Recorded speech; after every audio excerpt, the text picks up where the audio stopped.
What is up, world? It's your boy Ton, and you are listening to the Wonton Wealth Podcast. Here, I'm going to unravel anything and everything commercial real estate related. And more importantly, we're going to add abundant value. So if you're ready, buckle up your eardrums.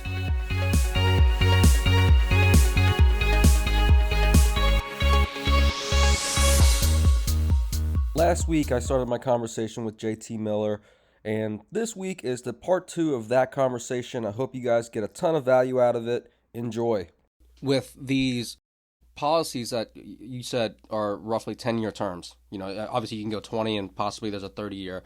But let's say we did the 10-year piece. So I essentially pay monthly into my policy for 10 years. And then after that 10 years is up, what happens then? I could either, kind of like you said, I could ladder it with something, call it 5-6 years down, open up another policy. But let's say for this example, I only have one policy and the 10 years is up. What happens after that? Now, are we talking a term or a whole life policy? Whole life. Yep. So on whole life, you're only required to pay premiums for 7 years. That's essentially what the IRS rule is to qualify it as life insurance and not an investment. So you have to pay into it for 7 years. Remember when I was talking to you about the ceiling and the floor? That's where some people get caught up saying, oh, I have to make that payment every month. And I say, who forces you to save money? You do, People don't view it as an expense when they take the money in their checking account and move it over to their savings account. And that's all we're doing here. If the account's liquid, why does it matter what the location is? So after 10 years, you've had your policy, you've paid into it. Like I told you on that rough number, if you put in $1 million, maybe you're at 1.4. Nothing sexy, right? But at that point, we turn it off. So now you're just compounding on $1.4 million for the rest of your life. Let's say you need $500,000 to go get into a new project. You're going to borrow from your 1.4, so you're going to be earning 4.5% on 1.4 and paying 4% on $500,000. My brain's a little toasted today. I don't have the mental capacity to do that mental math, but you were coming out very ahead in that transaction. And that's the whole goal of this thing, is to build up a liquid account. And I don't know if we've touched on this yet either, but these accounts really, they're meant for entrepreneurs and investors. If you're just working a W-2 and you don't have any appetite for alternative investments, I'm not going to bullshit you. This probably isn't the place for you to put your money. You're probably better off just funding, a retirement account. Load up your Roth, load up your brokerage, 401k, and just work till you turn 59 and a half and get your paws on it. But if you want to get into alternative investments, you want to be in real estate, whatever the case is, maybe it's private equity, you need money and you need control. You can't wait till you're 59 and a half. So that's my 2 cents on it. Love it. Okay. Let's go towards the skeptic's corner a little bit, because I used to be a Dave Ramsey disciple. This was probably in my early 20s, just beginning to learn about finances and whatnot. So him himself, as well as a couple of other mainstream voices, I don't know if they hate it or they just dislike whole life insurance. Yep. So knowing that, what do you think they get right and what do they get wrong? 100%. I think they get right on the aspect that you're going to make more money. They only think about it in terms of rate of return, right? That's what everybody wants to talk about nowadays, is what rate of return can you get me? What's my rate of return? I kind of view it as what's equally as important is what volume are you earning interest on? The volume of interest is greater than the rate of return. If I'm earning 4% on $2 million, I'll take that all day over earning 10% on 250, So that's where I think they get a hiccup. They only think about different vehicles as what's the rate. And the second thing is he talks about buying term and investing the difference. I don't disagree. It's going to be cheaper to do that.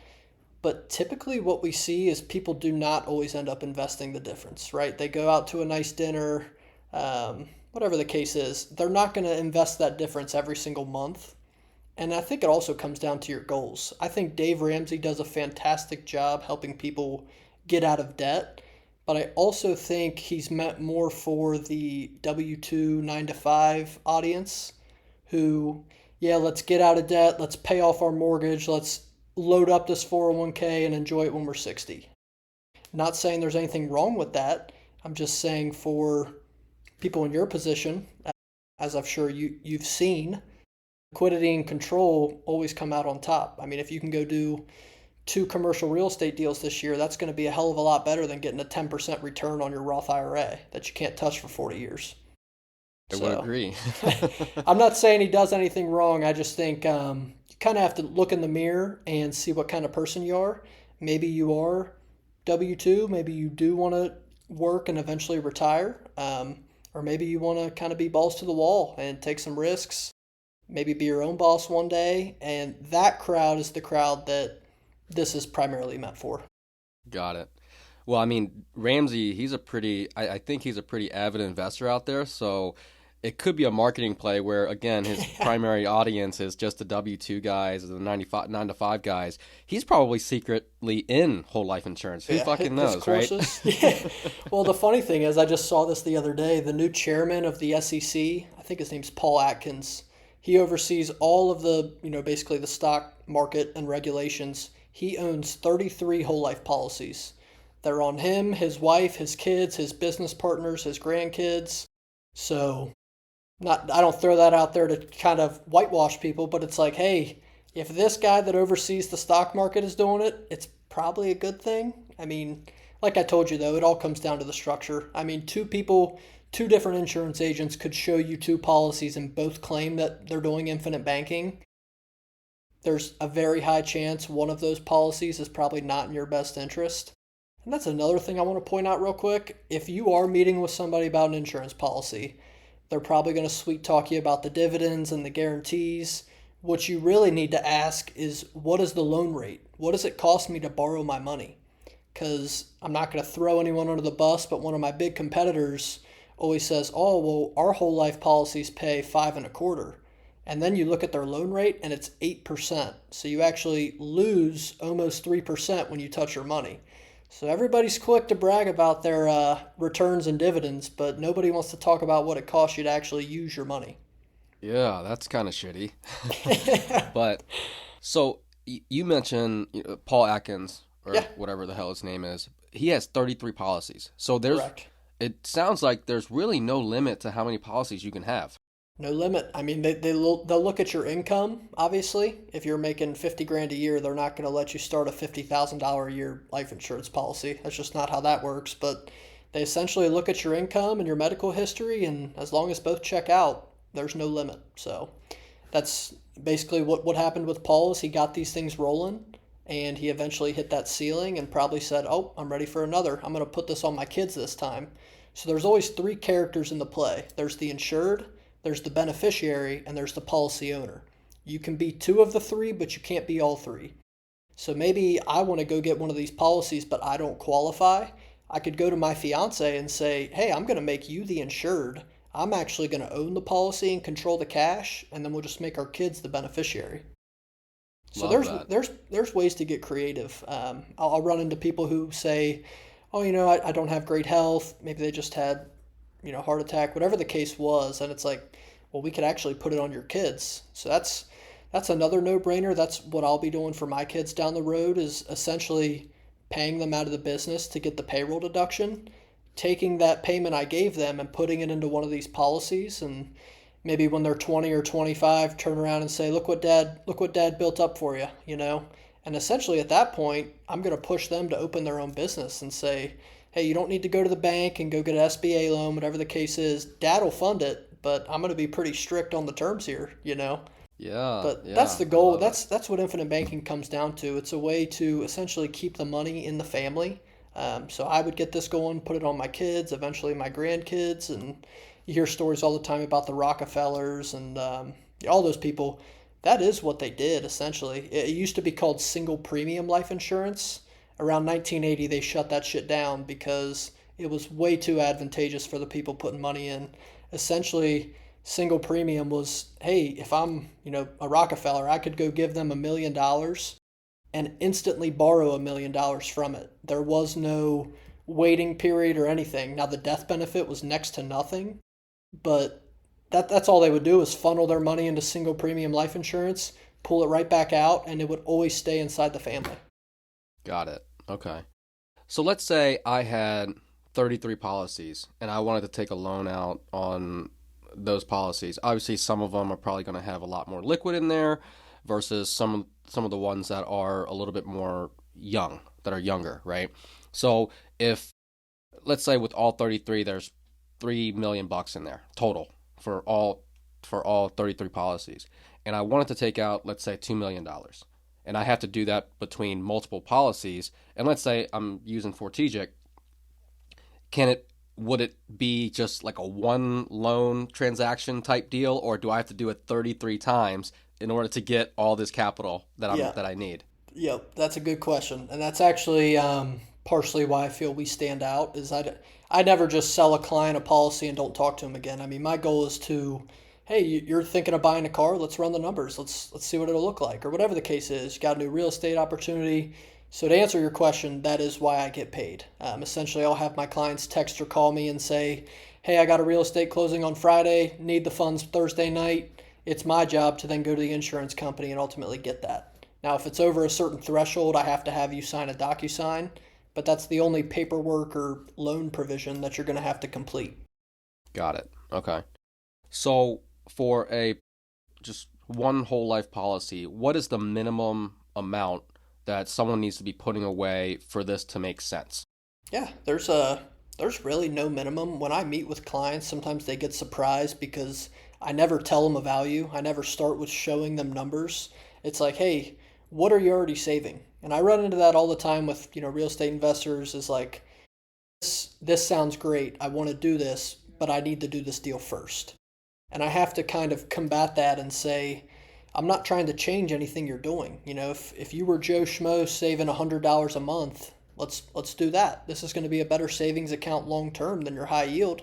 Or maybe it's a real estate investor doing 2 million in transactions a year. It's like, I don't want you to stop doing your transactions. Like we talked about with the distribution center, we just want to add one layer into the puzzle. The money should come here first and then borrow against it. Don't spend it because let's say you built up $250,000 into one of those liquid accounts and you ultimately spend it. Spend it meaning you go fund an investment. Yeah, it's great because the investment's going to kick off returns, but now you have to start back over on your saving again. If you were earning 3% on $250,000 and the account's at 10 grand now, I mean, that opportunity cost is gone. Yeah. And it doesn't show up on a statement, so a lot of people don't think about it. But if I'm going to go get money from a hard money lender or from a bank and they're going to charge me, let's just say 4%, let's say it was cheap, why should I not charge myself the same interest to borrow my own money? And so I'll see some people talk about securities-backed lines of credit. Functions very similar. It's just a little more risky. You run into margin call. Typically, you can only get about 60, maybe 70% of your account. So it does work the exact same way, though. You take a securities-backed line of credit from maybe you have a self-employed 401k, whatever the case is, and you pay it back. That payback goes into your account. It doesn't go to interest. And that's essentially what you're doing right here. It's the exact same thing, except there's no risk involved, like we talked about, because you're borrowing at a fixed rate. Sure. We touched on taxes just a little bit, but I want to expand on that just a tad. Does the growth within these policies really grow tax-free, or are there any other tax implications that we should be aware of? Correct, as long as the policy never lapses. If you remember, I was talking about leaving a little bit of margin in there, maybe only ever leveraging about 97, maybe a little lower than that, 95%. As long as we keep a little margin in there, the policy is not going to lapse and you will never get, never get a tax bill for it. Okay. And then, so let's say, sadly, I passed away and I had a whole life policy. Does my family or my beneficiary, do they get the cash value and the death benefit? And is that taxable? So, no, they do not get both. Reason being is that the death benefit and the cash value are always going to equal each other at age 121. That's just what the actuaries have. I don't know why they did it. It used to be 101, now it's 121. Meaning the death benefit's always going to vastly outweigh the cash value. So that's another misconception is, oh, they don't get both? No, because let's say you had 500,000 in cash value, your death benefit on that is every bit of 5 million. So no, they're going to take your death benefit, basically subtract your cash value and pay out the difference, and that is tax free. Got it. Got it. Okay, that's good to Yeah, know. you brought up another good point with the taxes too. I just thought of this.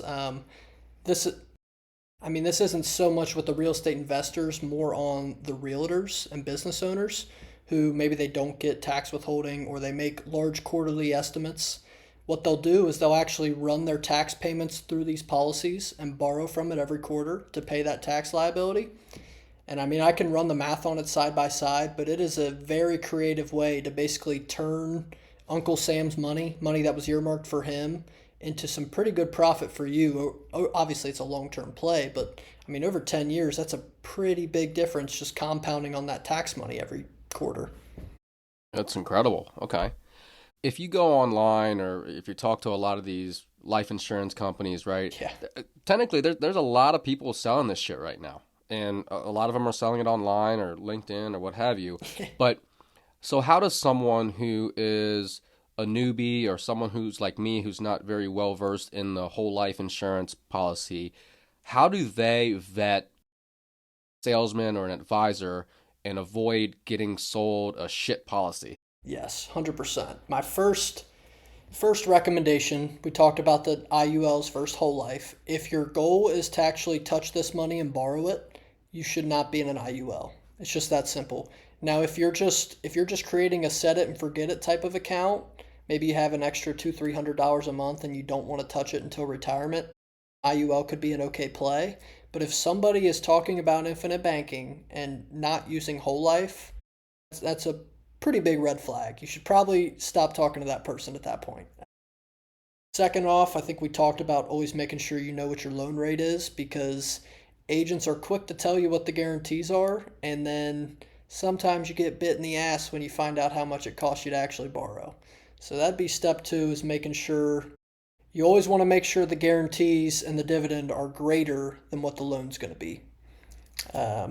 Step 3, I'm transparent about this. I don't know how many other life insurance agents are. I typically tell people my commission. If somebody is not open with you about explaining how they're getting paid or how much, they probably built the policy in a way that benefits them. So I just tell people straight up, we overfund the policies. That's essentially what makes infinite banking work. So let's say you wanted to put in $100,000. That number is made up of 2 numbers. It's called base premium and then paid up additions. Paid up additions is a rider. They essentially add that onto the policy. And on a $100,000 policy, the base premium is going to be around 35 to 40 grand. The other 65, 60 grand is going to be paid up additions. So if you don't see paid up additions on your policy, that means the agent ran it all at base premium, and that means they had a very good payday on that policy. Of course, And it was right? it was not in your interest. We'll say that too. And are the monthly premiums that we will be paying, call it $300, $400, $500, whatever it is, can those be written off for tax purposes? So that partially depends if you're a business owner. If you are, there is a way to actually have the business fund these policies. It's called key person insurance. So you'll have the business pay the premiums on these employees or key people in the organization. And yes, they can write it off, but it kind of depends what your goals are, because if they do write off the premium payments, it makes the death benefit taxable. Oh, So you can run into some tax issues. We typically tell people to not deduct the premium payments. I mean, depends on your goals. If you say, hey, I don't really care about the death benefit, it's going to be paid back into the business or whatever the case is, maybe that's a okay approach, but it's case by case. And I'm not a CPA, so I can't sit here all day and tell you this is advice or this is not. But from my experience, that's what I typically see, is people not writing off the premiums. okay, got it. And we talked about this a little bit prior too, but the insurance companies, the life insurance companies, they take the premiums from each person that's enrolled into a policy, and they take that capital and they invest it themselves. And you mentioned a lot of safe plays, right? Have you seen life insurance companies invest in real estate in particular? And if so, what type of assets? And I know your returns were looking at 6-7%. So my curiosity here is from an operator perspective like myself, and I'm sure a lot of these other multifamily guys out there, the yield's going to be a lot of time. Well, I can speak for myself that our yield's better than 6%. Yeah. The multifamily guys, I have no idea. A lot of them are in the shitter right now, so Yep. that might be a far-fetched play. But Yep. let's say, and I bring on an asset class like a retail strip center that's anchored by a grocery store or some large corporate company. Yep. So that to me is more of a safe play, and I'd be willing to bet that it could yield at least 6%. So have you seen whole life insurance companies like yours or other ones out there that are investing in these assets? Yeah, I mean, really what I've seen the most of, a lot of agriculture and land investments. So they're buying up parcels of land. And as you know, being in the commercial space, land is a pretty damn good investment. It's pretty safe. I can't see it going down because people are always going to need a place to build, whatever it is.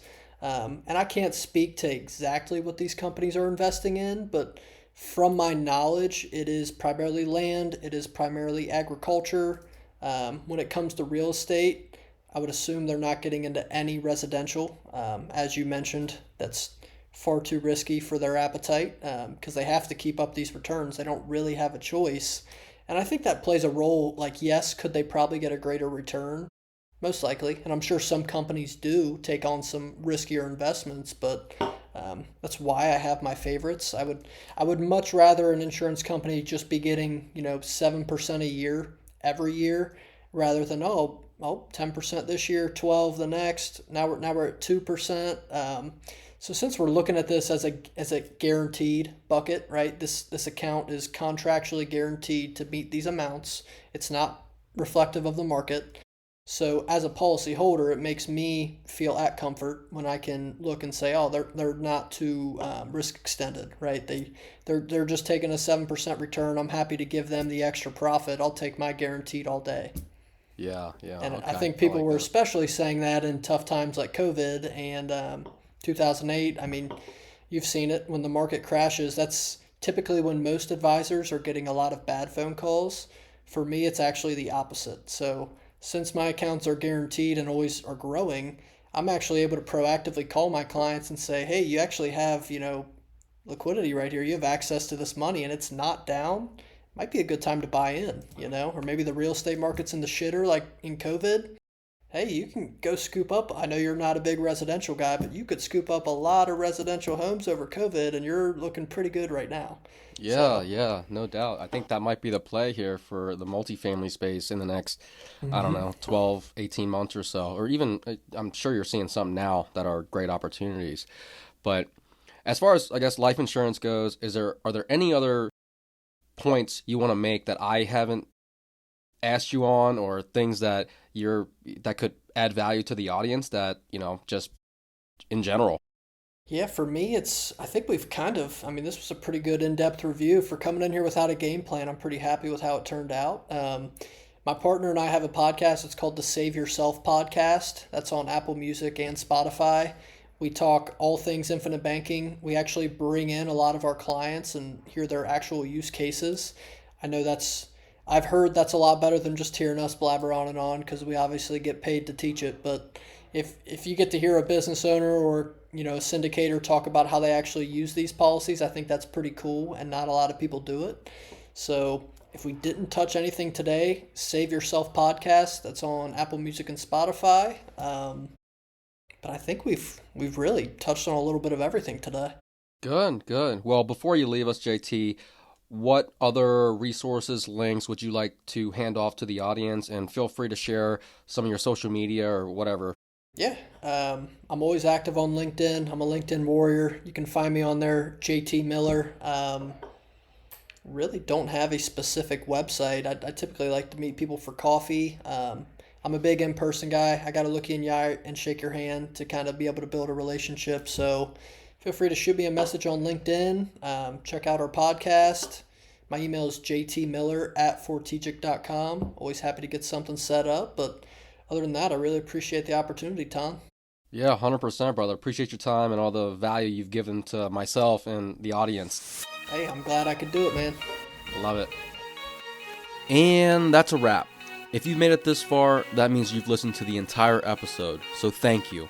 I hope you enjoyed it, and if you did, please leave a review on Spotify, Apple Podcasts, or wherever you're listening from.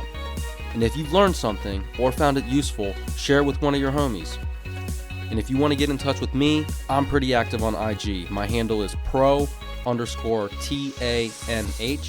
Reach out, let me know what you liked, what you didn't like, or what you want to hear about in the future.